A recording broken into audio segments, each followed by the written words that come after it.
Welcome बच्चों, हम solve कर रहे हैं गणित मंथन कक्षा 8। आज हम हल करेंगे बच्चों अभ्यास 1F। तो चलिए फटाफट से अपनी कॉपी और पेन लेकर तैयार हो जाइए और मेरे साथ सॉल्व करिए। पहला प्रश्न कह रहा है निम्नांकित कथनों के सम्मुख सत्य या असत्य जो सही हो लिखिए। यानी हमें बताना है कि ये जो कथन लिखे हुए स्टेटमेंट्स वो सत्य है अथवा असत्य। ठीक है, पहला हमारा है कि ऋण 6/7 धन 6/7 परिमेय संख्या नहीं है।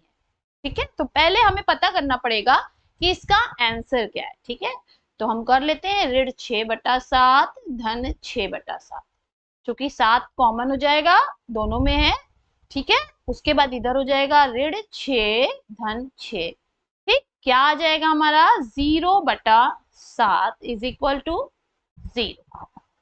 तो क्या शून्य एक परिमेय संख्या होती है? बिल्कुल होती है बच्चों, शून्य एक परिमेय संख्या है। या अगर इसको भी देखें ये भी एक परिमेय संख्या है। क्यों?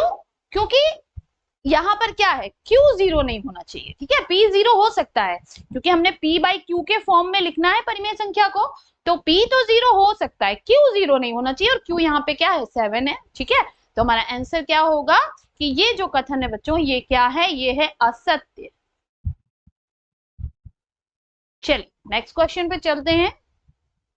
नेक्स्ट हमसे कह रहा है कि परिमेय संख्याओं में योग का तत्समयक अवयव शून्य है। बिल्कुल, तत्समयक अवयव क्या होता है बच्चों कि यदि हम किसी परिमेय संख्या में शून्य को जोड़े तो वही संख्या आनी चाहिए। ठीक है, तो देखिए अगर हमने 1/2 में शून्य जोड़ा तो आंसर क्या आता है हमारा 1/2, यानी वही संख्या आती है। ठीक है, इसी तरह अगर हम ले लें ऋण 3/4 प्लस 0 तो भी हमारा आंसर क्या आएगा, ऋण 3 धन देखिए 0/4, तो भी आंसर क्या आएगा, ऋण 3/4। ठीक है, तो यानी कि ये कथन क्या है, ये कथन सत्य है बच्चों। तत्समयक अवयव होता है कि यदि हमने x में कोई नंबर यहाँ पे जोड़ा तो हमें आंसर भी क्या मिलना चाहिए, x ही मिलना चाहिए। नेक्स्ट हमसे कह रहा है बच्चों परिमेय संख्या शून्य का योगात्मक प्रतिलोम नहीं होता है। तो योगात्मक प्रतिलोम होता क्या है बच्चों? योगात्मक प्रतिलोम होता है कि वह संख्या जिसे किसी संख्या में जोड़ने पर योग शून्य हो जाए। ठीक है, कि अगर हमने x + y किया तो योगफल क्या आना चाहिए, शून्य आना चाहिए। ठीक है, तो उसको हम बोलेंगे उसका योगात्मक प्रतिलोम। ओके, तो यहां पर हम देखते हैं कि शून्य का योगात्मक प्रतिलोम क्या होगा। तो शून्य में अगर हम शून्य जोड़ें तो आंसर क्या आता है, शून्य। तो यानी शून्य का योगात्मक प्रतिलोम भी शून्य ही होता है। तो ये कथन असत्य हो जाएगा कि नहीं होता है, तो हम इसे लिख देंगे असत्य। नेक्स्ट कह रहा है किसी ऋणात्मक परिमेय संख्या का योगात्मक प्रतिलोम एक धनात्मक परिमेय संख्या होती है। बिल्कुल सही है बच्चों, अगर हमारी जो संख्या है वो है ऋण 2, ठीक है, तो इसका जो योगात्मक प्रतिलोम होगा वो क्या होगा, वो होगा 2। क्यों? क्योंकि -2 + 2 = 0। ठीक है, अगर हम इसको आप ऐसे लेना चाहें -3/2 प्लस, तो इसमें क्या करना पड़ेगा 3/2, 2 कॉमन हो जाएगा, ये हो जाएगा -3 + 3। आंसर क्या आ जाएगा 0/2 यानी 0। तो ये कथन बिल्कुल सत्य है बच्चों, तो यहां इसके आगे आप लिख लेंगे सत्य। ठीक है, तो आप जो है डायरेक्ट सत्य असत्य नहीं लिखेंगे, इस तरह आप उसको प्रूवन करके तभी लिखेंगे कॉपी में। नेक्स्ट है बच्चों की परिमेय संख्याओं में घटाने का तत्समयक अवयव शून्य है। ठीक है, तो हम जानते हैं बच्चों की तत्समयक अवयव क्या होता है कि यदि हम उस संख्या में शून्य जोड़े, ठीक है, जैसे है हमारा x + 0 भी x आना चाहिए और 0 + x भी x आना चाहिए। ठीक है, ये शर्त होती है हमारी तत्समयक अवयव की। ओके, लेकिन अगर हम देखिए x - 0 करते हैं तो हमें क्या मिलेगा, x, लेकिन अगर हम 0 - x करेंगे तो बच्चों हमें क्या मिलेगा, -x। यानी कि घटाने के लिए तत्समयक अवयव शून्य नहीं होता है। ठीक है, आई होप आपको क्लियर होगा। इसलिए ये कथन क्या है, ये कथन असत्य है बच्चों। ठीक है, कि x में से 0 घटाएंगे तब तो x मिल रहा है, लेकिन 0 में से x घटाने पे हमें -x मिल रहा है, जबकि दोनों में हमें क्या मिलना चाहिए, x, तभी वो तत्समयक अवयव बनता है। इसी तरीके से गुणन का तत्समयक अवयव 1 होता है, क्योंकि अगर हमने x में 1 का गुणा किया तो भी x मिला, 1 में x का गुणा किया तो भी x मिला, लेकिन भाग का तत्समयक अवयव x नहीं होता है, क्योंकि 1/x अगर हमने किया तो हमें 1/x मिलता है और x/1 में हमें x मिलता है, तो दोनों डिफरेंट होते हैं बच्चों। तो इसीलिए तत्समयक अवयव केवल कहाँ काम करता है, योग पर काम करता है बच्चों, और गुणन पर, ठीक है, ये घटाने पर और भाग पर काम नहीं करता है, ठीक है। आई होप रीजन सहित आपको समझ में आया होगा बच्चों। चलिए नेक्स्ट पे चलते हैं। नेक्स्ट हमारा क्वेश्चन कह रहा है बच्चों कि परिमेय संख्याओं में गुणा का तत्समयक अवयव 1 है। अभी हमने ऊपर देखा कि अगर हम लेते हैं 2/3 into 1 तो हमें क्या मिलेगा, 2/3, 1 into 2/3 लेते हैं तो भी हमें क्या मिलेगा, 2/3, ओके। तो इसलिए ये कथन क्या हो जाएगा, ये कथन बिल्कुल सत्य हो जाएगा बच्चों। चलिए नेक्स्ट क्वेश्चन पे चलते हैं। नेक्स्ट क्वेश्चन हमसे कह रहा है कि एक ऋणात्मक परिमेय संख्या का गुणात्मक प्रतिलोम एक ऋणात्मक परिमेय संख्या होती है, ठीक है। एक ऋणात्मक परिमेय संख्या का गुणात्मक परिलोम एक ऋणात्मक परिमेय संख्या ही होती है। तो देखिए बच्चों, इसको हम करके देखेंगे कि गुणात्मक प्रतिलोम क्या होता है कि 1/2 है तो इसका गुणात्मक प्रतिलोम 2/1 होगा और आंसर क्या आएगा, 1, 2 से 2, 2 एकन्ने 2, 1 एकन्ने 1, ठीक। तो इसी तरह अगर हमने ऋणात्मक ले लिया, मान लीजिए -3/2, तो इसका प्रतिलोम क्या होगा, 2/-3, यानी ये ऋणात्मक है तो ये भी ऋणात्मक होना चाहिए, ठीक है, तभी तो ये कटेगा। ये हो जाएगा -1, यहाँ हो जाएगा -1, यहाँ हो जाएगा 1, यहाँ आ जाएगा -1/-1 इज इक्वल टू 1। तो ये कथन क्या हो गया बच्चों, हमारा सत्य, ठीक है। ऋणात्मक परिमेय संख्या का गुणात्मक प्रतिलोम ऋणात्मक परिमेय संख्या ही होगी बच्चों। चलिए नेक्स्ट पे चलते हैं। नेक्स्ट कह रहा है यदि परिमेय संख्या x का योगात्मक प्रतिलोम भी x है तो x इज इक्वल टू 0। बिल्कुल सही है कि x प्लस x पे x ही आना चाहिए। तो ऐसी कौन सी संख्या है, 0 में जब हम 0 जोड़ते हैं तो क्या आता है, 0, और कोई ऐसी संख्या नहीं है बच्चों जिसमें हम वही संख्या जोड़े तो आंसर भी वही संख्या है। तो ये कथन भी हमारा बिल्कुल क्या हो जाएगा, सत्य हो जाएगा बच्चों।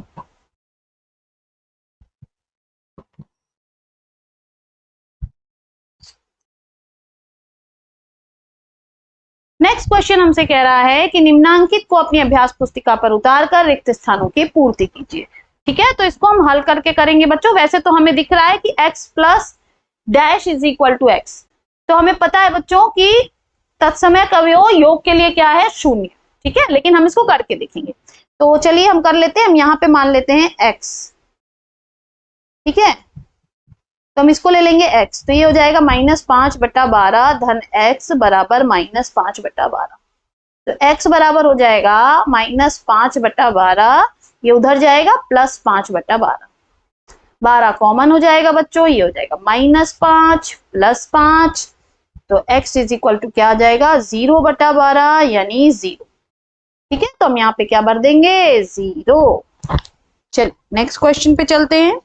ऋण 4/5 ऋण डैश इज इक्वल टू 0, तो यहाँ भी हम x रख के सॉल्व कर लेते हैं। ऋण 4/5 ऋण x इज इक्वल टू 0, ठीक है। तो हम क्या करेंगे, x को उधर ले जाएंगे और 0 को इधर ले आएंगे, तो x बराबर हो जाएगा -4/5। तो ये आंसर क्या आ जाएगा, x इज इक्वल टू -4/5। तो हम यहाँ पे आंसर क्या रखेंगे बच्चों, हम यहाँ पे आंसर रखेंगे -4/5। तो यहाँ पे ब्रैकेट में हम लिख देंगे -4/5। 1/x को लिख सकते हैं x टू दी पावर -1, ठीक है। तो उसी तरह यहाँ पे लिखा है 1/-2 टू दी पावर -1, तो हम क्या करेंगे, इसको उल्टा कर देंगे, तो ये हो जाएगा -2/1। आंसर क्या आ जाएगा, -2। तो हमारा आंसर क्या हो जाएगा बच्चों, -2। तो हम यहाँ पे आंसर लिख देंगे -2। चल नेक्स्ट क्वेश्चन पे चलते हैं। यहाँ पे बच्चों दिया है -2/3 into 3/4 whole bracket to the power -1। तो पहले हम अंदर सॉल्व करेंगे, तो ये हो जाएगा -2 इंटू 3/3 इंटू 4, ठीक है, ये कट जाएगा, 1 आ जाएगा माइनस, यहाँ पे 2, यहाँ पे 1, यहाँ पे 1, तो आ जाएगा ये हमारा -1/2 टू द पावर -1। तो हम इसको उल्टा करेंगे तो ये आ जाएगा 2/-1। इसको हम लिख सकते हैं -2।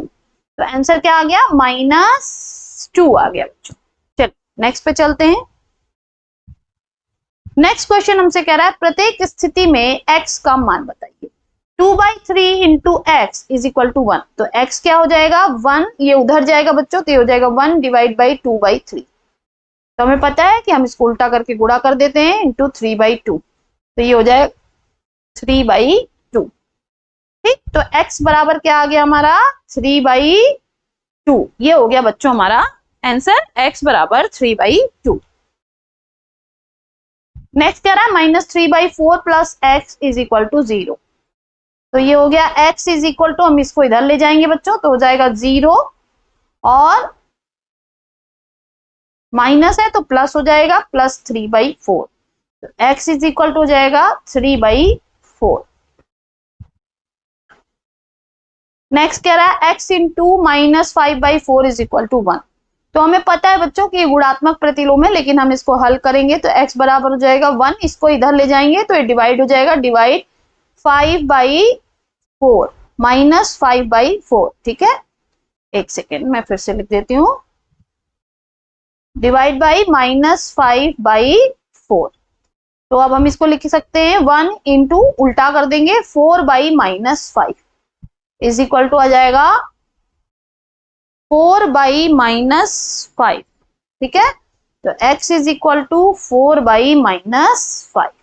ये आंसर हो जाएगा बच्चों हमारा। ठीक है, चलिए नेक्स्ट क्वेश्चन पे चलते हैं। नेक्स्ट क्वेश्चन हमसे कह रहा है x into -6/-7 is equal to 1। तो हम इसको लिख सकते हैं x इंटू माइनस से माइनस कैंसिल हो जाएगा, 6/7 इज इक्वल टू 1। अब इसको इधर ले जाएंगे तो डिवाइड हो जाएगा, तो x is equal to 1 divide by 6/7। इसको हम लिख सकते हैं उल्टा करके 1 इंटू 7/6 इज इक्वल टू 7/6। तो x इज इक्वल टू 7/6। ठीक है, चल नेक्स्ट क्वेश्चन पे चलते हैं। नेक्स्ट क्वेश्चन देखिए हमसे कह रहा है √5/4 गुणे √4/5 इज इक्वल टू x। ठीक है, तो यहाँ पे बच्चों हम इसको लिख सकते हैं x इज इक्वल टू √5/4 गुणे √4/5। 4 से इसको काट देंगे -1, इसको काट देंगे -1। -1 इंटू -1 इज इक्वल टू 1। तो x इज इक्वल टू 1। ये हमारा आंसर आ जाएगा। चलिए नेक्स्ट पे चलते हैं। नेक्स्ट हमसे कह रहा है x is equal to -7/6 plus 7/6। 6 common हो जाएगा बच्चों, यहाँ हो जाएगा -7 प्लस 7 इज इक्वल टू 0/6। तो x इज इक्वल टू क्या जाएगा? 0। ये हो जाएगा बच्चों हमारा answer, x is equal to 0। चलिए नेक्स्ट पे चलते हैं। फोर्थ क्वेश्चन हमसे कह रहा है कि निम्नलिखित परिमेय संख्याओं के योगात्मक प्रतिलोम बताइए। तो योगात्मक प्रतिलोम बच्चों वही संख्या होती है, बस उसका साइन चेंज हो जाता है। तो हम इसका योगात्मक प्रतिलोम बताएंगे।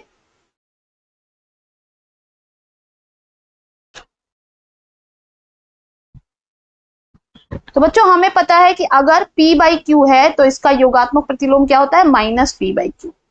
ठीक, तो इस हिसाब से 1/2 का योगात्मक प्रतिलोम क्या होगा?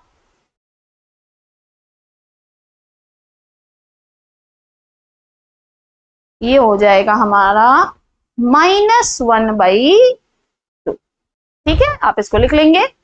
नेक्स्ट -3/8 है, तो इसका क्या हो जाएगा? माइनस है तो प्लस हो जाएगा बच्चों। ठीक है, क्योंकि हमें पता है -p/q का योगात्मक प्रतिलोम क्या होता है? p/q। तो इसके हिसाब से हम लिखेंगे तो ये हो जाएगा -3/8 का योगात्मक प्रतिलोम क्या हो जाएगा? 3/8। 0 का योगात्मक प्रतिलोम क्या होता है बच्चों? 0 का हमें पता है कि 0 होता है। फिर √4/7 का योगात्मक प्रतिलोम क्या होगा? अब यहाँ देखिए √4/7 है। ठीक है, तो ऋण से ऋण कैंसिल हो जाएगा, ये हो जाएगा 4/7। तो इसका योगात्मक प्रतिलोम क्या होगा? ऋण4/7। तो हम यहाँ पे लिख सकते हैं इसका योगात्मक प्रतिलोम क्या होगा? ऋण4/7। ये हो जाएगा बच्चों हमारा आंसर। चलिए नेक्स्ट कह रहा है निम्नलिखित परिमेय संख्याओं के गुणात्मक प्रतिलोम ज्ञात कीजिए। अब बच्चों 8/13 का हमें गुणात्मक प्रतिलोम बताना है। तो P/Q का गुणात्मक प्रतिलोम Q/P होता है। तो इस हिसाब से 8/13 का क्या हो जाएगा 13/8। ठीक है। नेक्स्ट हमसे कह रहा है ऋण 6/19। तो इसका क्या हो जाएगा 19/6। ठीक है, उल्टा कर देंगे बस और कुछ नहीं करना है। इसका क्या हो जाएगा ऋण 16/17। ठीक है, क्या हो जाएगा ऋण 16/17। नेक्स्ट है -9 है, तो इसका क्या हो जाएगा, इसको 9/1 कर लेंगे तो 1/-9 ये हो जाएगा इसका। ठीक है आंसर। चलिए नेक्स्ट है 17, इसको भी हम कर देंगे 17/1, तो इसका क्या बन जाएगा 1/17।